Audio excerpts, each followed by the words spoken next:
मैं जब यहां पे आया तो मुझसे पत्रकारों ने कहा कि संजय सिंह जी, क्या आपको ऐसा नहीं लगता कि आप लोग कांग्रेस का वोट काटेंगे? तो मैंने कहा भैया 1998 में जब कांग्रेस पार्टी हारी थी तो आम आदमी पार्टी ने उनका वोट काटा था। बोले नहीं। हमने कहा 2003 में जब हारी थी तो आम आदमी पार्टी ने वोट काटा था। बोले नहीं। हमने कहा 2008 में जब कांग्रेस हारी थी तो आम आदमी पार्टी ने वोट काटा था। बोले नहीं। हमने कहा 2013 में जब कांग्रेस हारी थी तो आम आदमी पार्टी ने वोट काटा था। बोले नहीं। हमने कहा फिर जाके 17 में 18 में जब वो लोग चुनाव में 17 में हारे थे तो क्या हमने वोट काटा था? बोले नहीं। तो हमने कहा 30 साल से गुजरात में कांग्रेस खुद नहीं जीतना चाहती, अब आम आदमी पार्टी आई है, कांग्रेस बीजेपी दोनों को हराने का काम हम लोग करेंगे, इनका सफाया करने का काम करेंगे। इसलिए मैं आप सबसे कहने आया हूं कि जब अपना वोट देने के लिए जाना तो मुद्दों को याद करके जाना। आपकी जिंदगी के जुड़े हुए मुद्दे पर कौन काम कर रहा है? कौन सी पार्टी है जो आपके हित की बात करती है, आपके बच्चों के हित की बात करती है? बीजेपी वाले चुनाव प्रचार करते हैं, जाति के नाम पे वोट दे दो, धर्म के नाम पे वोट दे दो, हिंदू मुसलमान के नाम पे वोट दे दो। अभी भाजपा के लोगों को देखकर मुझे तरस आती है। बंगाल में चुनाव हार रहे हैं तो कह रहे हैं मछली और मांस के नाम पे वोट दे दो। देखा नहीं देखा? वो अनुराग ठाकुर मछली खा रहा, कह रहा मछली खा रहे हैं वोट दे दो। मछली खा रहे हैं वोट दे दो। वो मनोज तिवारी भी मछली खा रहा है, कह रहा मछली खा रहे हैं वोट दे दो, वोट दे दो।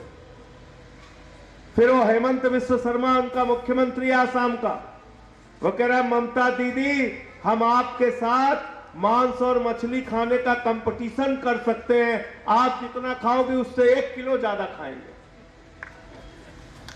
ये आपका भविष्य, ये आपके बच्चों का भविष्य ठीक कर सकते हैं? आपको लगता है ऐसी पार्टियां आपके बच्चों का भविष्य ठीक कर सकती हैं?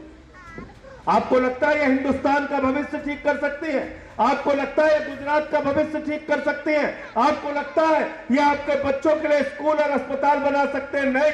अगर ये काम कोई कर सकता है तो आम आदमी पार्टी वाले कर सकते हैं, झाड़ू वाले कर सकते हैं।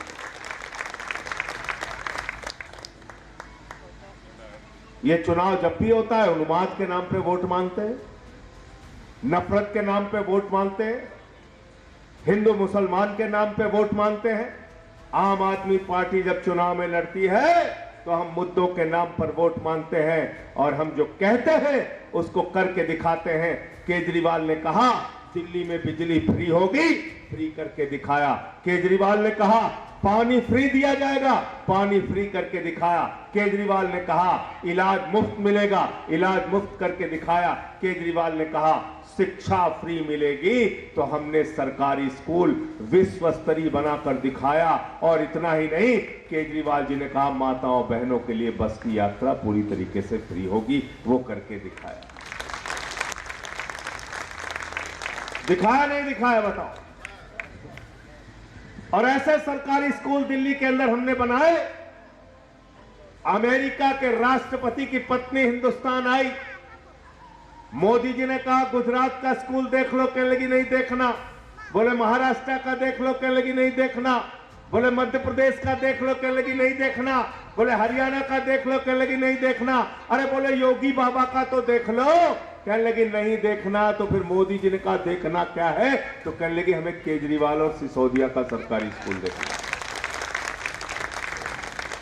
दुनिया के सबसे विकसित देश के राष्ट्रपति की पत्नी हिंदुस्तान आती है तो आम आदमी पार्टी का सरकारी स्कूल जो बनाया हमारी सरकार ने, केजरीवाल जी ने जो बनाया, उसको देखने के लिए जाती है। हम मुद्दों की बात करते हैं, आपके जिंदगी के जुड़े हुए सवालों की बात करते हैं और उसके नाम पे वोट मांगते हैं। नफरत से तुम्हारा भला हो जाएगा क्या? हो जाएगा? अगर आपके घर में चार भाइयों में आपस में नफरत है तो आपका घर खुशहाल रह सकता है क्या? आपके मोहल्ले, आपके गांव में नफरत है तो आपका गांव, आपका मोहल्ला खुशहाल रह सकता है क्या? आपके शहर में आपस में लोगों में पटती नहीं, लड़ाई झगड़े होते हैं तो क्या आपका शहर, आपका जिला खुश हो सकता है क्या? अगर आपके प्रदेश में आपस में लोगों में झगड़े होंगे तो क्या आपका प्रदेश खुशहाल हो सकता है क्या? और देश में अगर बंटवारा होगा हिंदू मुसलमान, जाति धर्म, भाषा, क्षेत्र के नाम पे, तो क्या देश खुशहाल हो सकता है क्या? नहीं, नहीं और नहीं। इसलिए गांधी के मोहब्बत के, प्रेम और अहिंसा के सिद्धांत पर, साबरमती के संत गुजरात के गांधी के सिद्धांत पर ही गुजरात आगे जाएगा, देश आगे जाएगा और मैं तो कहता हूं दुनिया आगे जाएगी अगर गांधी के रास्ते पे चलो। गांधी जी तो कभी ग्राम प्रधान भी नहीं हुए, ना एमएलए हुए, ना सांसद हुए, ना मंत्री हुए, ना प्रधानमंत्री हुए। लेकिन गुजरात के लोगों को गर्व होना चाहिए कि गुजरात की धरती के गांधी की दुनिया के 80 देशों में प्रतिमा लगी है, 80 देशों में। यह है गांधी की ताकत, यह है अहिंसा की ताकत, यह है प्यार की ताकत, यह है भाईचारे की ताकत।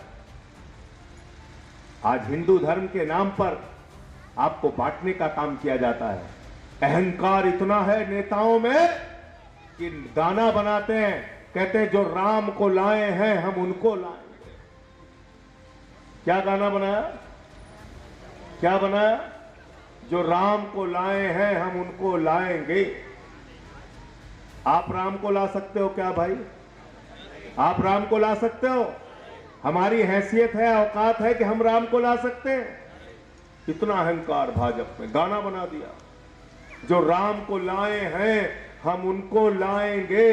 भगवान श्री राम ने कहा अच्छा बेटा तुम हमको लेके आए हो, अयोध्या हराया, अंबेडकर नगर हराया, सुल्तानपुर हराया, प्रयागराज हराया, चित्रकूट हराया, बांदा हराया, रामपुर हराया, सीतापुर हराया, जहां जहां से प्रभु श्री राम होके गुजरे थे सबके सब हारे। नासिक भी हार गए, हारे नहीं हारे बताओ। इसलिए जब इंसान अपने आप को भगवान समझने लगे, जब अहंकार चरम पर पहुंच जाए तो समझ लो उसका नाश होना तय है, उसका नाश होना तय है। बनते हैं बहुत बड़े देशभक्त। अभी बाबा जी प्रचार करने गए थे बंगाल में, तो वहां कह रहे हैं स्वामी विवेकानंद ने कहा था तुम मुझे खून दो मैं तुम्हें आजादी दूंगा। ये है जो अपना कहा गया कोई भी वादा पूरा नहीं करती।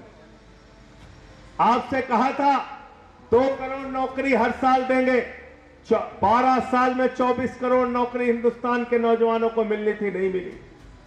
आपसे कहा था किसानों की आमदनी 2 गुना करेंगे, नहीं हुआ।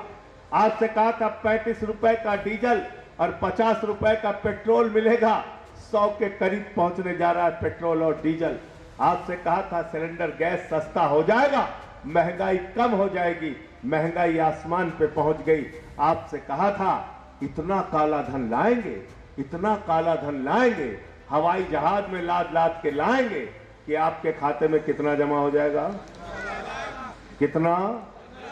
जोर से बोलिए बहन जी, अब बोली। सबको याद है, कोई भूला नहीं है। ये पीछे वाली हमारी बहनें कह रही हैं हमारे पास 15 पैसे भी नहीं आए। नहीं आए ना? लेकिन इन लोगों ने अपने पति से छिपा के 1500 की नोट जो संदूक में रखी थी कि बेटी की शादी होगी तो पैसा काम आएगा, मोदी जी ने कहा यही काला धन है, इसको जमा कर दो। वो भी जमा करा लिया। करा लिया नहीं करा लिया बताओ? वो भी जमा करा लिया। इसलिए हर बात पे झूठ बोलने वाली पार्टी का नाम है भारतीय झूठा पार्टी। भारतीय झूठा पार्टी, इनका नाम मैंने भारतीय झूठा पार्टी कर दिया। दिन रात झूठ बोलने का काम। और दूसरा क्या करते हैं? पकड़ पकड़ के जेल में डालते हैं। अरे भाई लोकतंत्र है, बाबा साहब डॉक्टर भीमराव अंबेडकर जी ने देश का संविधान बनाया है। तुमको भी चुनाव लड़ने का हक है, हमको भी चुनाव लड़ने का हक है, तुमको भी वोट देने का हक है, हमको भी वोट देने का हक है। अपने स्कीम के नाम पर वोट मांगो, आपके काम अच्छे लगेंगे, जनता आपको वोट देगी, हमारे काम अच्छे लगेंगे, जनता हमको वोट देगी। नहीं तो क्या कर रहे हो आप? फर्जी मुकदमे लिखा के सबको जेल में डालने का काम। अरविंद केजरीवाल को पकड़ के जेल में डाल दिया, मनीष सिसोदिया को पकड़ के जेल में डाल दिया, सत्येंद्र जैन को पकड़ के जेल में डाल दिया, मुझे 6 महीने जेल में रखा, 183 दिन तक मुझे जेल में डाल दिया। मैं जेल से बाहर निकला, लोगों ने कहा संजय जी थोड़ा कम बोलिएगा, मोदी अमित शाह भाजपा के खिलाफ, ये बड़े खतरनाक लोग हैं। मैंने कहा पहले गाड़ी के ऊपर चढ़ाओ तब हम बात करते हैं।